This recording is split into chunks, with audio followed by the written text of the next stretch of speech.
Once upon a time, in the vibrant city of Lagos, Nigeria, there lived a young and beautiful African girl named Anene. She was a 20-year-old undergraduate student at the University of Lagos studying sociology. Anene was a brilliant and ambitious student with a bright future ahead of her. But Anene's life took a dramatic turn when she met a charming and handsome young man named Chukuma. He was a final year student at the same university and he had a reputation for being a ladies' man. Chukuma was immediately drawn to Anene's beauty and charm, and he began to woo her with sweet words and promises of a bright future together. "I love you, Anene," he often said. "I can't live without you in my life. Let's get closer. As soon as I graduate from the university, I'll look for a good job. I will shower you with all the good things of life and love you forever." Anene, who had never been in a relationship before, was swept off her feet by Chukuma's charms. She fell deeply in love with him, and as soon they began a relationship, a romantic one. Chukuma promised Anene that he would take care of her and provide for her, and she believed him.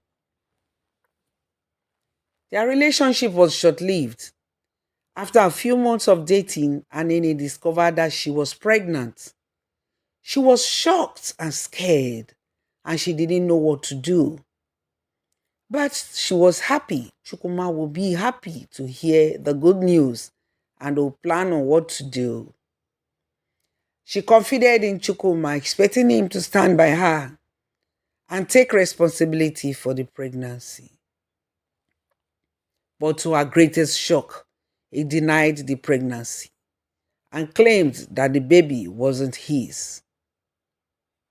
Anene was devastated.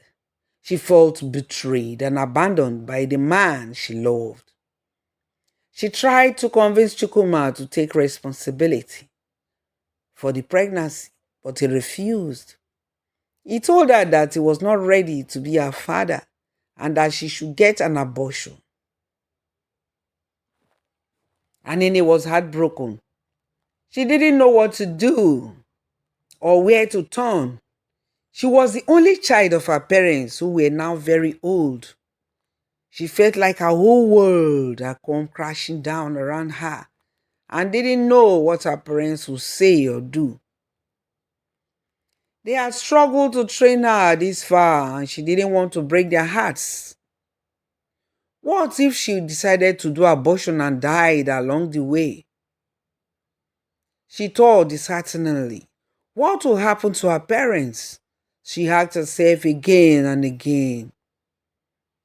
At last, she decided to keep the baby, despite Chukuma's refusal to take responsibility. She needed to stay strong at least for her parents' sake and not rust her life away. As the pregnancy progressed, Anene's situation became more and more desperate. She had to drop out of school due to the stigma surrounding pregnancy out of wedlock and lack of funds. She had no financial support and she had to finally go to her parents to tell them everything and seek their help and forgiveness. Her parents were surprised. Although they were heartbroken, they accepted the situation, knowing another baby was coming into the family. Anene's parents tried to connect with Chukuma to let him accept his responsibility, but he would not agree. Anene's mother, in anger at him pregnanting her daughter and making her drop out of school, laid heavy curses on him. Finally, the day arrived and Anene gave birth to a beautiful baby girl. She named her Onyinye, which means gift of God. Anene was overjoyed at the birth of her daughter, and she felt a sense of pride and accomplishment. However, her joy was short-lived. A wealthy married woman named Mrs. Okoro, who had been a friend of Anene's family, offered to help Anene take care of the baby Onyinye. Mrs. Okoro promised Anene that she would provide for Onyinye's upbringing and well-being. She also sent Anene, who was desperately in need of help, back to the university. Anene, who was desperately in need of help, agreed. But unbeknownst to Anene, Mrs. Okoro had ulterior motives. She had been unable to conceive a child of her own since she got married, and she saw baby Onyinye as an opportunity to fulfill her desire for motherhood. One day, when Anene went to school and her parents had gone to the farm, Mrs. Okoro stayed at home taking care of the baby. But before the family got back home, Mrs. Okoro had evacuated her house with her husband and stolen Onyinye from Anene. They disappeared with the baby. Anene was devastated. She felt like her whole world had come crashing down around her again. The family searched everywhere for the baby and Mrs. Okoro and her family, but they couldn't find them. It was like she had lost everything. Her parents could not believe they had been friends with such a horrible family. It was really devastating. Years went by and Anene struggled to come to terms with the loss of her daughter Onyinye. She got married to a kind and loving man named Obinna. But unfortunately, she was unable to conceive another child. She felt like a part of her had been ripped away and she couldn't heal. Then, one day, Anene received a surprise visit from a young woman who introduced herself as Onyinye. Which Onyinye is this? She wondered. Onyinye, the young woman that visited, explained that she had been raised by a woman called Miss Okoro. The surprised Anene listened, her thoughts not yet dwelling on what the young woman was saying. The young woman explained how the woman and her husband had loved and treated her well with parental love. Miss Okoro had confessed to stealing her from Anene before she passed away. She told her the village and where to go to search for Anene, who was her real biological parent. When Anene heard that, she shouted in surprise and was overjoyed to be reunited with her daughter. She felt like her heart had been healed and was finally whole again. She thanked her creator for finding her and she apologized for not being there for her when she needed her. Onyinye forgave Anene and explained that Mrs. Okoro had made her feel guilty and confessed about it before passing away. Otherwise, she wouldn't have still known. Anene was shocked and saddened by the news, but she was grateful to have her daughter back. Anene and Onyinye spent the next few weeks getting to know each other and catch up on lost times. Anene introduced her daughter to her husband Obinna. He welcomed her into their family with open arms. As they sat down to dinner together, Anene looked at Onyinye and felt a sense of pride and joy.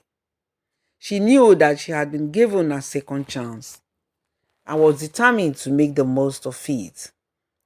"I'm so sorry, Onyinye," Anene said, tears streaming down her face, "for not being there for you when you needed me. I'm sorry for letting Mr. Okoro take you away from me." Onyinye looked at her mother with tears in her own eyes. "Mama, it's not your fault," she said. "You didn't know what Mrs. Okoro was planning. And even if you did, you were young and scared. You did the best you could with what you had." Anene smiled, feeling a weight lift off her shoulders. "Thank you, Onyinye," she said. "That means a lot coming from you. I promise to make it up to you to be the mother I should have been all along. Onyinye smiled back and the two of them hugged each other tightly. Obinna, who had been watching the reunion with tears in his own eyes, joined in the hug, wrapping his arms around both Anene and his stepdaughter. As they hugged, Anene felt a sense of peace and closure that she had never felt before. She knew that she still had a long way to go, that there would be challenges ahead, but she was ready to face them head on. She had her daughter back and she had her second chance to be the mother she had always wanted to be. Over the next few years, Anene was lucky to have two more children, a son and a daughter. Anene's husband, Obinna, was overjoyed.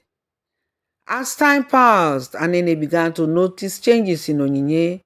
She was more confident and more outgoing. She was more affectionate to them. She had blossomed into a beautiful young woman, and Anene couldn't be prouder. One day, as they were sitting down to dinner, Onyinye turned to Anene and said, "Mama, I have something to ask you." Anene looked at her curiously. "What is it, Onyinye?" Onyinye took a deep breath. "I've been thinking a lot about my life, about my past and my future, and I want to know about my father, Mama. Miss Okoro told me a little about it when she took me away." Anene felt tears prick at the corners of her eyes. "Onyinye, I don't deserve your forgiveness," she said as she narrated everything to her. "I was wrong to let that happen, and Miss Okoro took you away. I was wrong to not fight harder for you." Onyinye smiled. "Mama, you did the best you could with what you had. And I'm just grateful that we are together now. I'm grateful for this second chance." Anene smiled back, feeling a sense of peace and closure again. "I'm grateful to Onyinye, second chance too, and I promise to make the most of it." As they hugged each other tightly, Anene knew that she had finally found redemption. She had finally found forgiveness, and not just from Onyinye, but from herself. She had finally found peace, and she knew that she could never let it go again. As the years passed, Anene and her daughter, Onyinye, learned about Chukwuma, her father. Chukwuma's life took a turn for the worst. He had never taken responsibility for his actions, and he had never shown any remorse for abandoning Anene and their unborn child. After graduating from the university, he had landed a high-paying job at a prestigious company in Lagos and had quickly risen through the ranks, becoming a successful and wealthy young man. However, his success was short-lived. Chukwuma's lack of empathy and his selfish ways caught up with him. He was involved in a series of scandals at work, including embezzlement and corruption. He was fired from his job and charged with several crimes. He spent years in prison where he was forced to confront the consequences of his actions. After his release from prison, Chukwuma's life was never the same.